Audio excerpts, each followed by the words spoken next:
What is going on? This is Release Rotation. I am your host, John W. Snyder. It's been about a month, a little less than, since I've talked to you. I hope you're doing good. I hope that October has been good to you, because the last time I did this was September. It's October 18th now, so we're already halfway through October. But I wanted to hit on a few things with some sports stuff that needs to be discussed. Let's get right into the preseason polls. I've never been a fan or liked preseason polls. Okay? So if you've heard me on here, if you've heard me speak, if you've read anything that I've put out, I've talked about this before. I'm not a fan of preseason polls. I get it. You get to talk about it. Sports writers, sports reporters get to discuss it, which is exactly what I'm doing now. So I guess it's a good thing. I don't know. No, but I don't like them. I wish that they would wait until about week 3 before putting out any kind of top 25. But I get it. You have top 25 preseason. Teams get beat. Here we are. So it's good and bad. I don't like it because we have all these experts putting out this poll ranking their top 25, and you get teams in that preseason poll who don't deserve to be there, even in the preseason. I mean, maybe they do, maybe they don't. But now, with the way everything is gone, I'm trying to find my other... Oh, man, where is it? Did I close it? I was trying to find... I had my polls here that I could look at side by side. Because, obviously, we had Florida State, right? Florida State did not deserve to be in the top 25. I mean, preseason they did. But you get 3 weeks in, 2 weeks in even, they don't need to be in the top 25. So I'm looking at some preseason teams that were ranked in the top 25. I don't know, 20 through 25, it's like, who really cares? Because they probably shouldn't be in the top 25, but, 20 through 30 is probably pretty even. So it's like, well, we'll just put these teams in here and then deal with it. But you got Florida State, right? They obviously aren't in the top 25 anymore. Michigan started in the top 10. I mean, they are the defending champs, but they did lose some high personnel, including their head coach. They're 4-2 now, and they're 24th, so they're still there. Utah, gone from the top 25. OU, gone. Oklahoma State, gone. Who else do we have? Arizona, gone. A lot of Big 12 teams, Big 16 teams, whatever you call that league now. I mean, it's the Big 12, but there's more than 12 teams. It's hilarious. USC, gone. NC State, gone.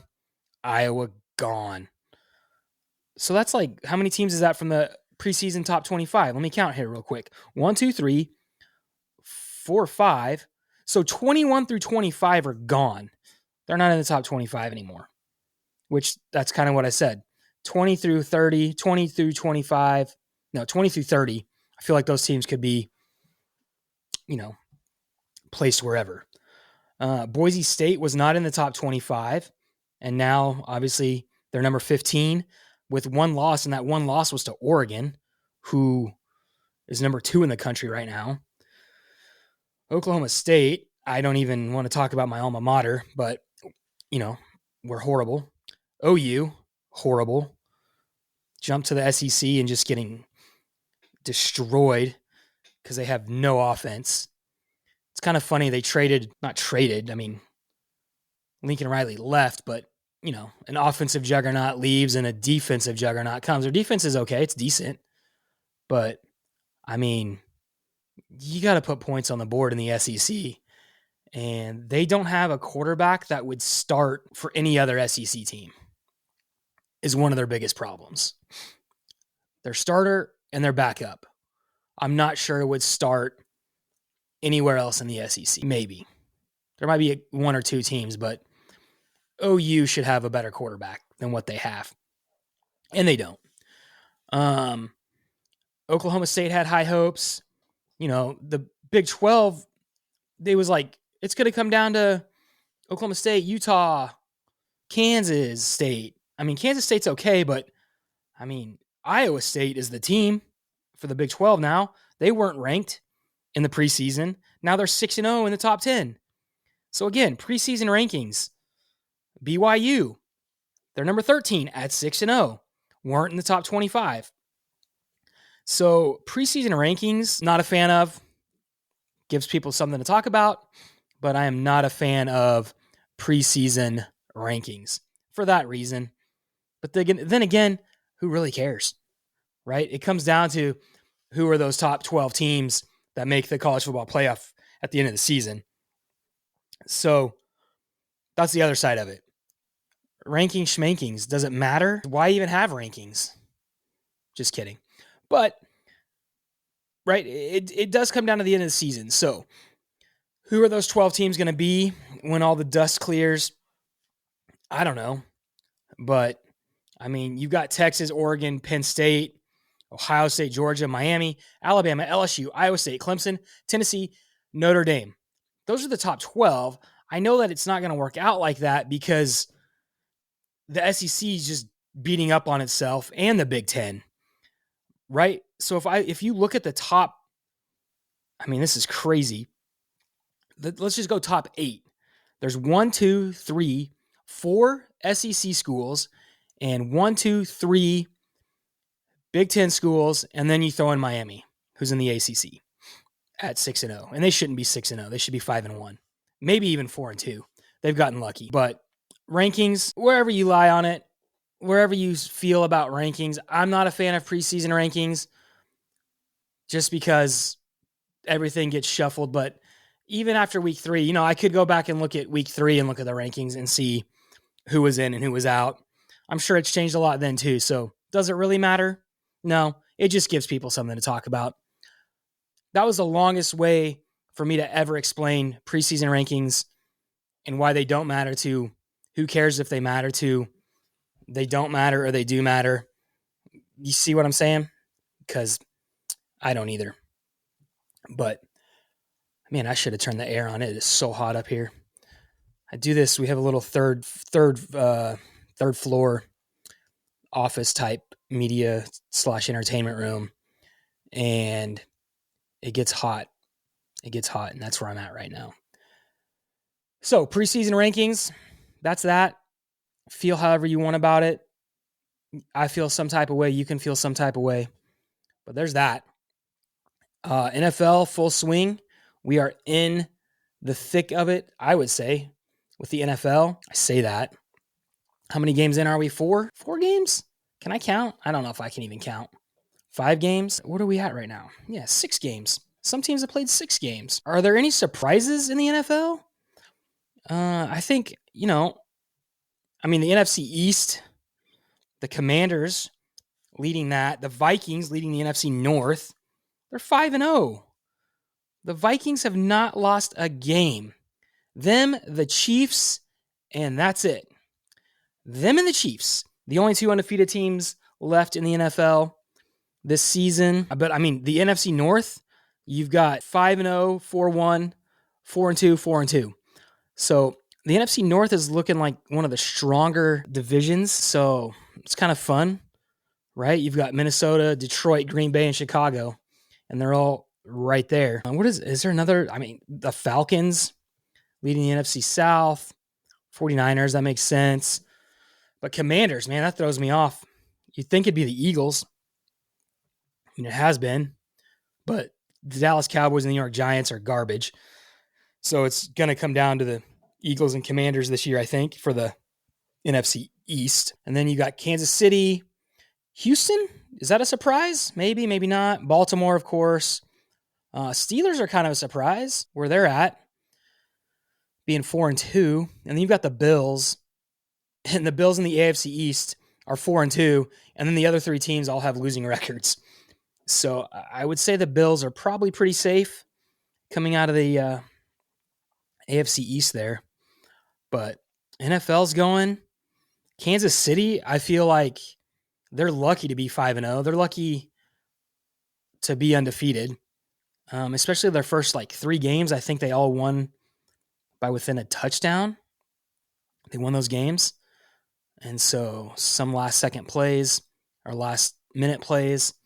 And so Kansas City, I mean, are they the favorites? Probably so. They've won 2 Super Bowls in a row. No team has ever won 3 Super Bowls in a row.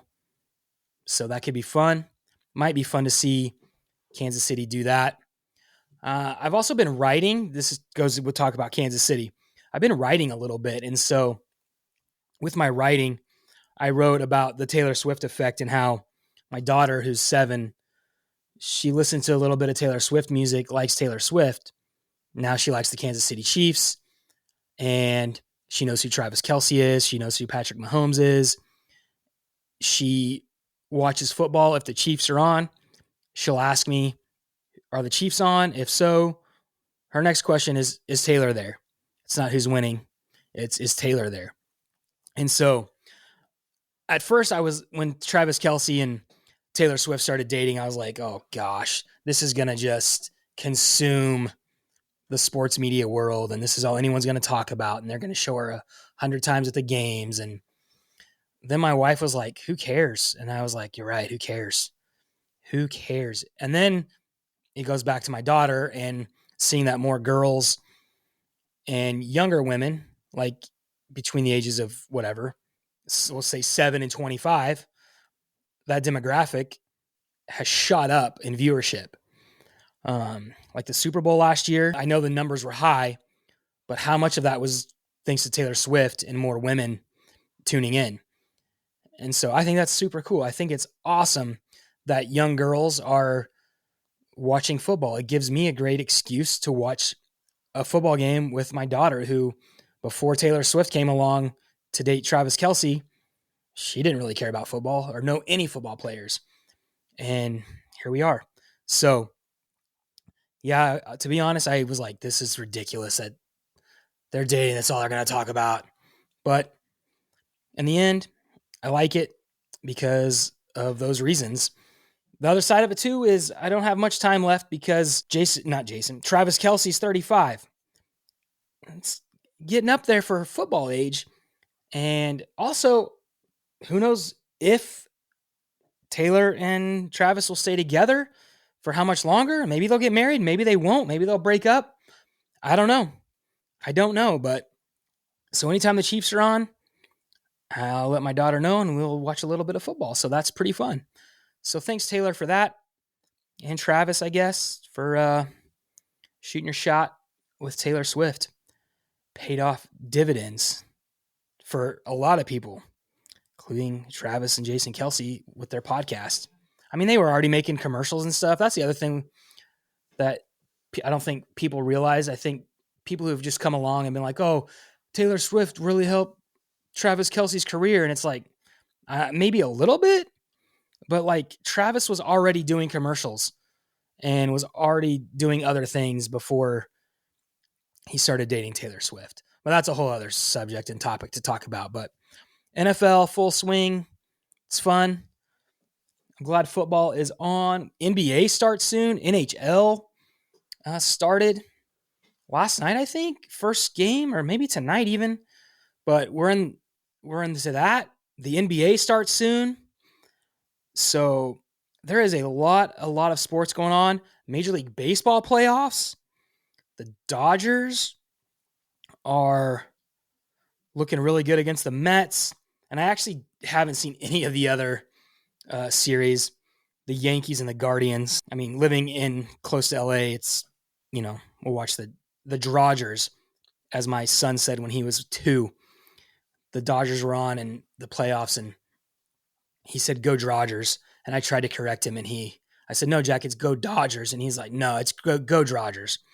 So it's a fun little side joke there with our family. So if the Dodgers are on, we say go Dodgers.